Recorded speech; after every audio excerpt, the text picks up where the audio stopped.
Nous sommes en train d'étudier la doctrine du tribunal de Christ qui n'est pas souvent prêchée dans nos milieux. Et c'est vraiment malheureux parce qu'à cause de cela, il y a beaucoup d'ignorance parmi les chrétiens concernant le tribunal de Christ auquel chacun d'entre nous, chaque personne qui a vraiment accepté le Seigneur Jésus-Christ devra comparaître un jour afin de rendre compte de son administration durant son pèlerinage ici-bas, depuis le moment où cette personne a accepté le Seigneur Jésus-Christ, jusqu'à la fin de sa vie terrestre ici-bas, afin d'être comme évalué, si vous voulez, et recevoir les récompenses qui nous sont dues, la gloire, l'honneur qui est réservé à chacun d'entre nous, selon la fidélité que nous aurons eue durant notre vie ici-bas, à obéir et à accomplir les choses que Dieu nous a demandé de faire. Il y a plusieurs versets bibliques qui indiquent justement comment chaque enfant de Dieu devra un jour comparaître devant ce tribunal. C'est vraiment incontournable. Nous lisons par exemple dans l'Épître aux Romains, dans le 14e chapitre, des versets 10 jusqu'à 12, ces paroles, ça dit « Mais toi, pourquoi juges-tu ton frère? Ou toi, pourquoi méprises-tu ton frère? Puisque nous comparaîtrons tous devant le tribunal de Christ. Ainsi, chacun de nous rendra compte à Dieu pour lui-même. » Alors, c'est incontournable. Chaque enfant de Dieu, un jour, comparaîtra devant le tribunal de Christ. Et ce que Paul ajoute dans ce passage de l'Écriture, c'est que chacun de nous rendra compte pour lui-même. Alors, à ce moment-là, au tribunal de Christ, nous ne pourrons pas placer la faute sur une autre personne, comme nous faisons régulièrement dans notre vie ici-bas. Ah bien, c'est la faute du pasteur, ou c'est la faute de telle personne, c'est la faute de ci, la faute de cela. Mais Paul dit, chacun de nous, à ce moment-là, rendra compte pour lui-même. Dans Hébreux, chapitre 4, verset 13, il est écrit « Nulle créature n'est cachée devant lui, mais tout est à nu et à découvert aux yeux de celui à qui nous devons rendre compte. » Nous devrons rendre compte un jour. Dans l'Épître de Pierre, c'est la première épître de Pierre, premier chapitre, verset 17, « Et si vous invoquez comme Père celui qui juge selon l'œuvre de chacun, sans exception de personne, conduisez-vous avec crainte pendant le temps de votre pèlerinage ici-bas. » Et encore dans la première lettre aux Corinthiens, dans le 3e chapitre, à compter du verset 11, nous lisons ceci. « Personne ne peut poser un autre fondement que celui qui a été posé, savoir Jésus-Christ.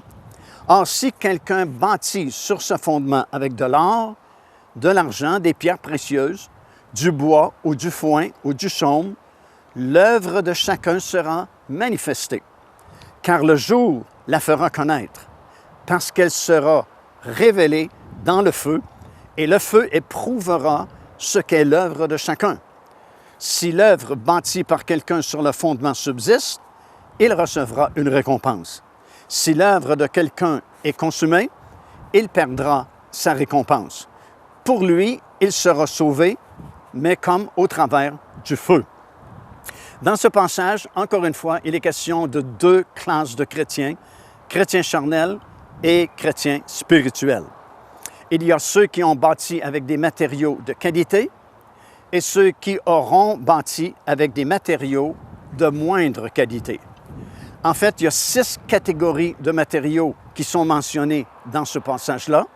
Premièrement, il y a de l'or, de l'argent, des pierres précieuses, du bois, du foin et du chaume. Alors ça représente chaque enfant de Dieu et les matériaux avec lesquels ils construisent leur vie chrétienne ici-bas.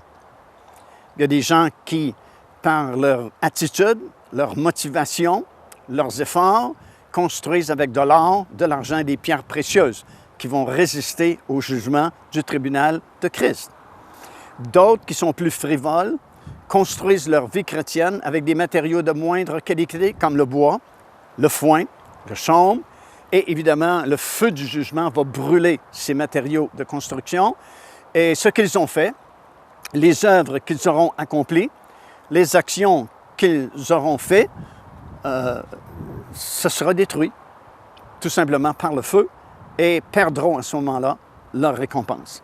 Il y a également deux critères qu'on veut mentionner sur lesquels sont fondés le jugement du tribunal de Christ. Premièrement, c'est sur notre attitude. Ça, nous retrouvons ça dans 1 Corinthiens, le chapitre 4 et au verset 5. Puisque nous lisons ceci, l'apôtre Paul dit « C'est pourquoi ne jugez de rien avant le temps. » Quand on parle avant le temps, c'est avant le moment du tribunal de Christ, où tout sera jugé dans nos vies. C'est pourquoi ne jugez de rien avant le temps, jusqu'à ce que le Seigneur vienne, qui mettra en lumière ce qui est caché dans les ténèbres, et qui manifestera, remarquez bien, manifestera les desseins des cœurs. Alors chacun recevra de Dieu la louange qui lui est due. Alors, au-delà de l'action que nous aurons faite, au-delà des gestes que nous aurons posés, Dieu va sonder notre cœur et regarder l'attitude que nous avions quand nous avons posé ce geste ou fait cette action. Alors, ça va plus loin que le geste lui-même, ça va plus loin que l'action elle-même. C'est l'attitude avec laquelle nous avons fait cette action, l'attitude avec laquelle nous avons posé ce geste. Est-ce que nous avons fait ces choses par intérêt personnel ou nous les avons fait pour l'avancement du royaume de Dieu? Alors, c'est vraiment important. C'est sur l'attitude de notre cœur, les raisons pour lesquelles nous avons fait les choses, c'est sur ce fondement-là que nous serons jugés. Et le deuxième fondement, c'est notre fidélité. 1 Corinthiens chapitre 4, au tout début, il est écrit ceci, « Ainsi qu'on nous regarde comme des serviteurs de Christ et des dispensateurs des mystères de Dieu.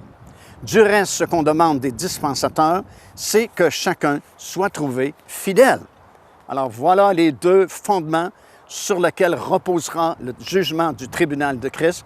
Premièrement, quels étaient les motifs de notre cœur lorsque nous avons fait des actions ou posé certains gestes?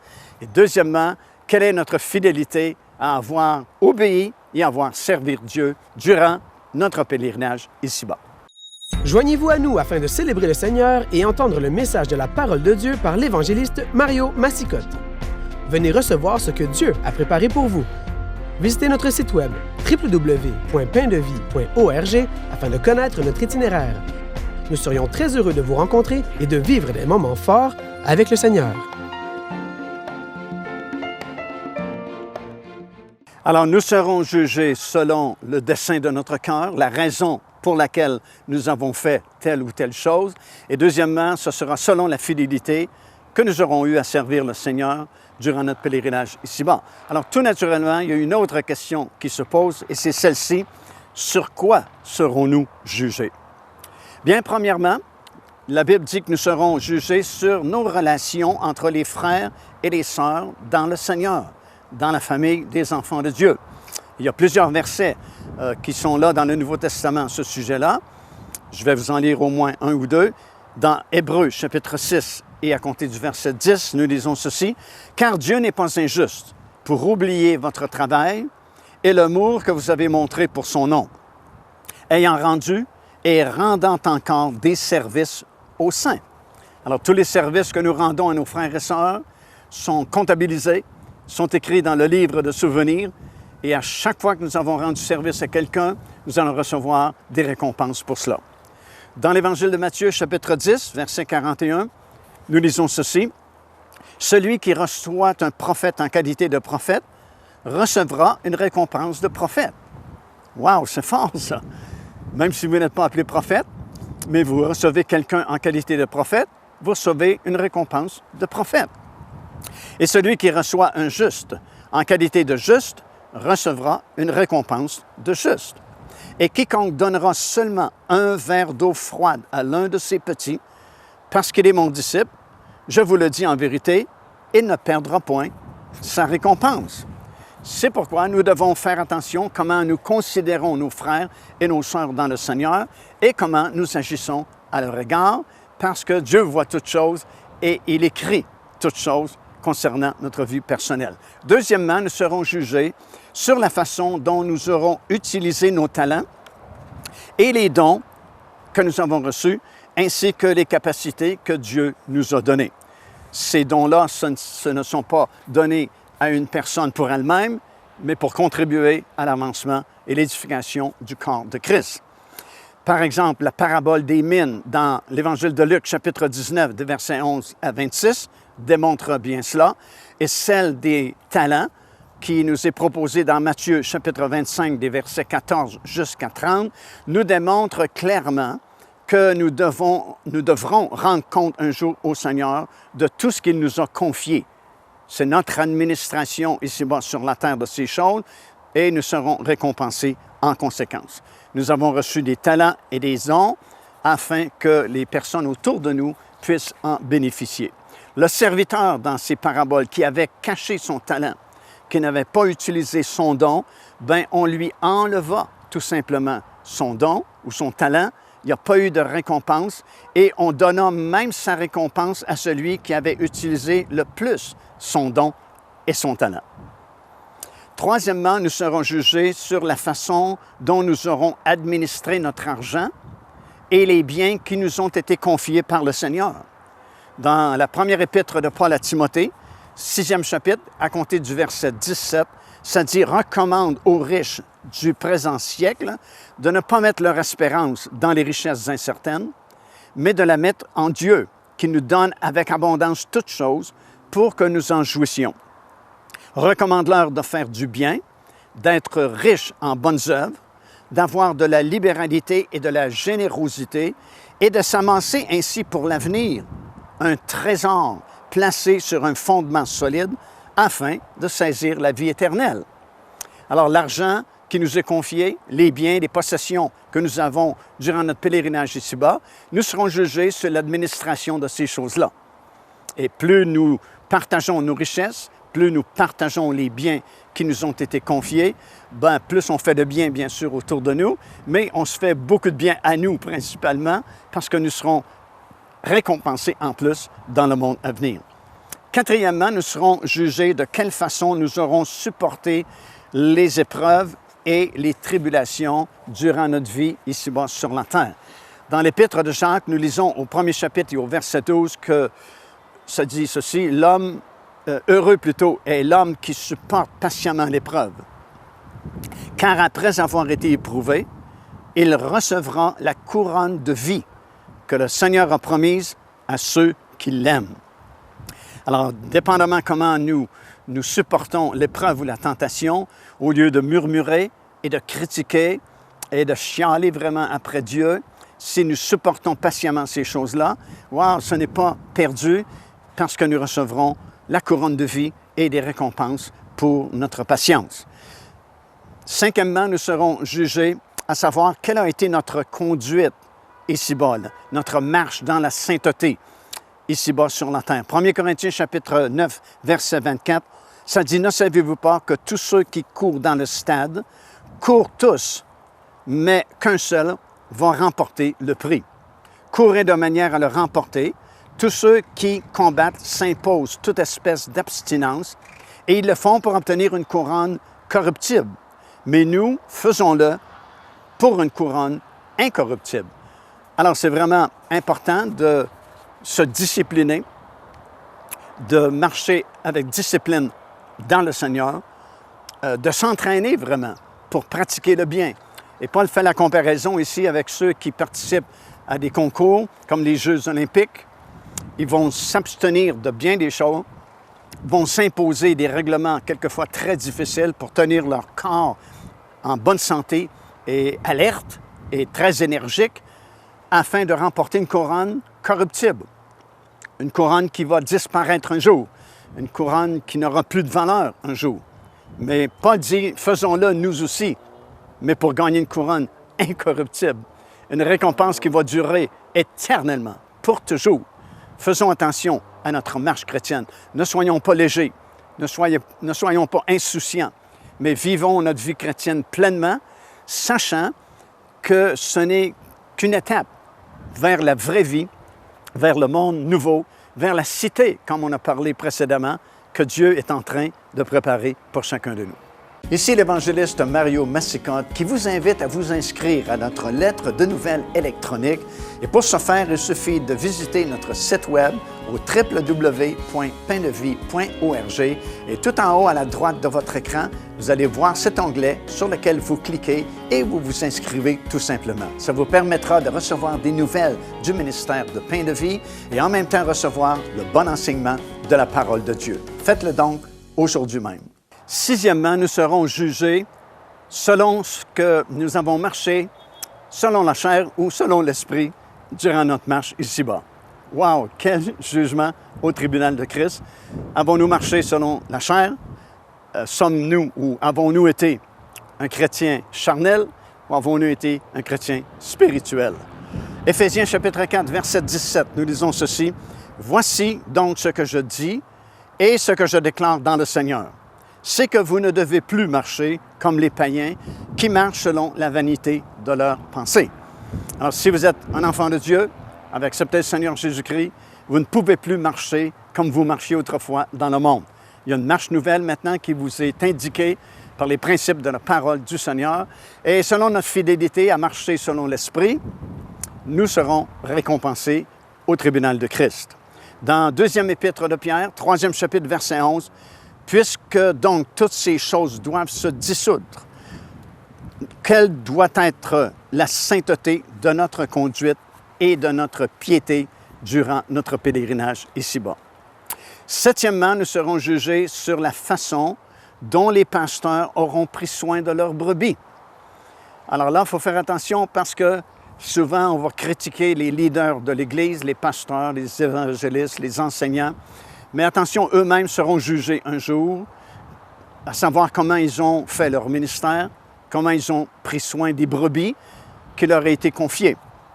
Dans 1 Pierre, le 5e chapitre, des versets 2 jusqu'à 4, nous lisons « Paissez le troupeau de Dieu qui est sous votre garde, non par contrainte, mais volontairement, selon Dieu, non pour un gain sordide, mais avec dévouement, non comme dominant sur eux qui vous ont été échus en partage, mais en étant les modèles du troupeau.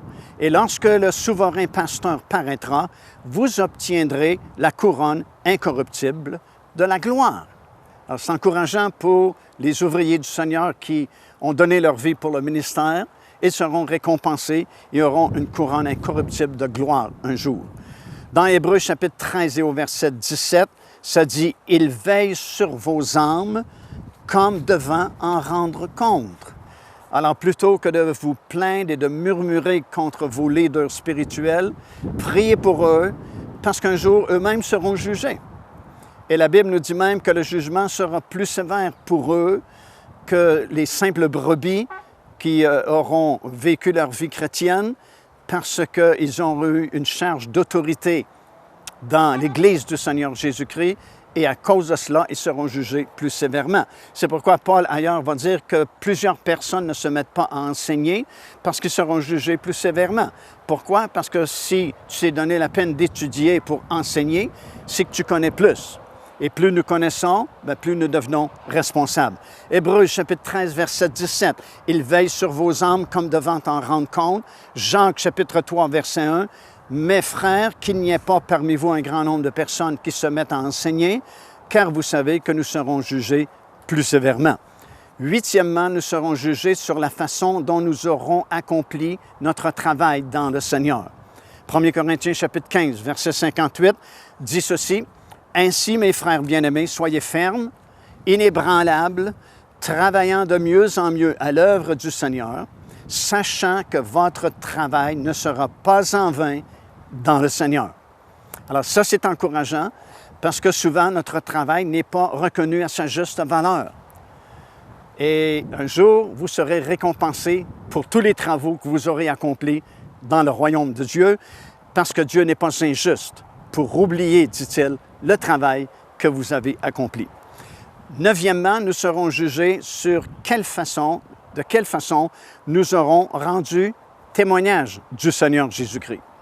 Dans Matthieu chapitre 10, verset 32, ça dit « C'est pourquoi quiconque me confessera devant les hommes, je le confesserai aussi devant mon Père qui est dans les cieux. » Alors, à chaque fois que nous avons l'opportunité de témoigner du Seigneur Jésus-Christ, raconter notre témoignage, comment le Seigneur a changé, transformé nos vies, non seulement nous avons la joie de partager la parole de Dieu, créer vraiment une nourriture pour notre âme, pour notre esprit.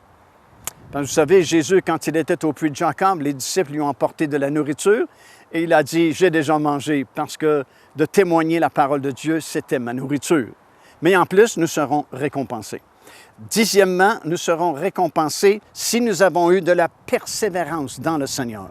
Hébreux chapitre 10 et le verset 35 dit « N'abandonnez pas votre assurance à laquelle est attachée une grande rémunération. » 2 Timothée chapitre 4 verset 7 « J'ai achevé le bon combat, j'ai achevé la course, j'ai gardé la foi, désormais la couronne de justice m'est réservée, le Seigneur le juste juge me la donnera en ce jour-là, et non seulement à moi, mais à tous ceux qui auront aimé son avènement. » Alors, chaque chose compte dans le Seigneur et à plusieurs reprises, nous retrouvons le mot rémunération, récompense, ce qui a été promis vous sera donné.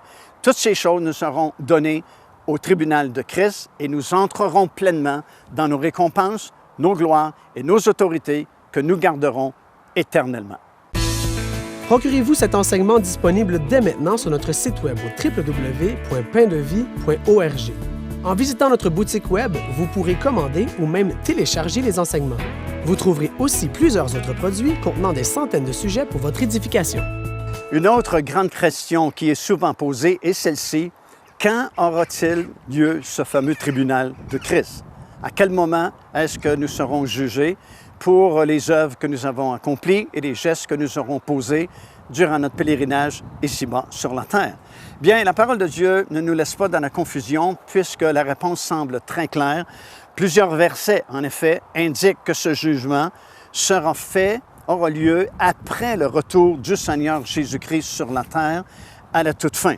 Par exemple, nous lisons dans Matthieu chapitre 16 et au verset 27, « Car le Fils de l'homme doit venir dans sa gloire avec son Père, ou la gloire de son Père, et avec ses anges, et alors il rendra à chacun selon ses œuvres. » Donc le tribunal de Christ aura lieu après le retour du Seigneur Jésus-Christ, alors qu'il reviendra dans la gloire de son Père avec ses anges.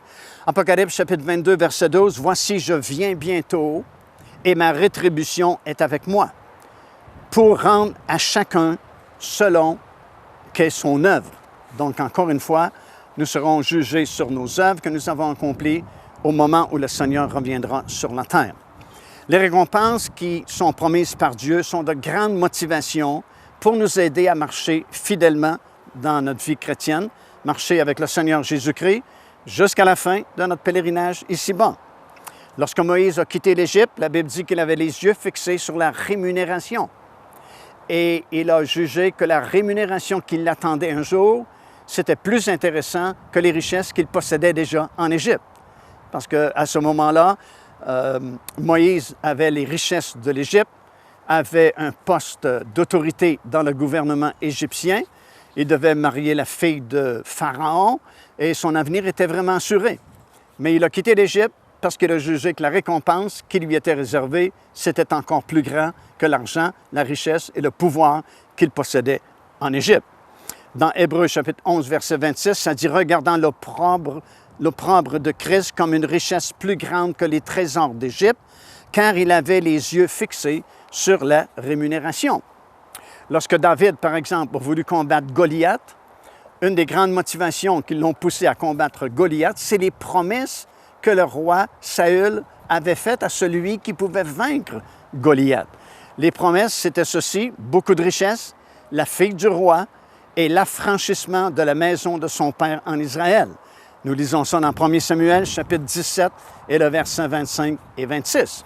Et nous-mêmes, dans la Bible, nous sommes exhortés à considérer ces récompenses, ces gloires et ces autorités comme de grandes motivations pour servir finalement le Seigneur.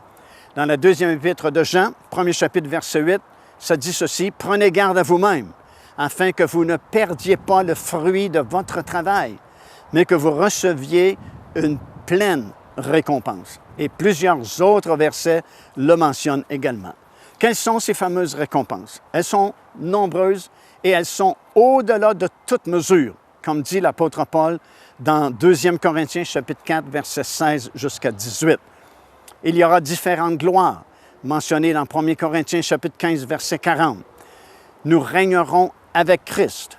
Nous hériterons de la nouvelle Jérusalem, la ville d'or qui deviendra notre cité permanente. Il y a différentes couronnes qui seront données à différents croyants. Des couronnes incorruptibles, des couronnes de la vie, des couronnes de gloire. D'autres recevront des couronnes de justice. D'autres auront des couronnes de joie. Et il y a plusieurs autres récompenses qui sont également mentionnées dans la parole du Seigneur. Beaucoup de versets débutent dans le livre de l'Apocalypse par ces mots « À celui qui vaincra, je donnerai ». Je donnerai par exemple accès à l'arbre de vie qui est dans le paradis de Dieu. Il pourra échapper la seconde mort. Il aura accès à la manne cachée et aura le droit d'entrer dans le monde nouveau et recevoir un nom nouveau pendant l'éternité. On lui donnera autorité sur les nations qui repeupleront la terre à ce moment-là. Il aura accès à l'étoile brillante du matin. Ils pourront être revêtus de vêtements blancs et leur nom sera confessé devant Dieu par le Seigneur Jésus-Christ. Imaginez-vous votre nom personnel qui est comme confessé par le Seigneur Jésus-Christ devant le Dieu de toute éternité. Chaque personne qui vaincra, qui sera fidèle jusqu'à la fin, la Bible dit, deviendra une colonne dans le temple de Dieu et il portera le nom de Dieu et le nom de la nouvelle Jérusalem sur lui. Cette personne pourra être assise avec le Seigneur Jésus-Christ sur son trône d'autorité. Certains seront assis à sa droite et à sa gauche. Certains se verront confier beaucoup de choses, comme dit Matthieu. Et certains gouverneront plusieurs villes sur cette terre, parce que les villes seront reconstruites durant le millénium et les croyants qui seront fidèles, qui auront été fidèles, deviendront les maires et les mairesses de 5, 10 villes, comme c'est mentionné dans les Écritures. Et il y a toute une série de récompenses, de gloire et d'autorités différentes qui sont énumérées dans la parole de Dieu et qui sont là pour nous encourager à rester fermes, à ne pas abandonner le Seigneur, mais à marcher fidèlement jusqu'à la fin, parce que notre avenir, définitivement, il est glorieux. Car Dieu a tant aimé le monde qu'il a donné son Fils unique, afin que quiconque croit en lui ne périsse point, mais qu'il ait la vie éternelle. Téléchargez gratuitement l'enseignement « Le salut, c'est quoi ?» en visitant notre site web www.paindevie.org et recevez la grâce merveilleuse que Dieu vous offre.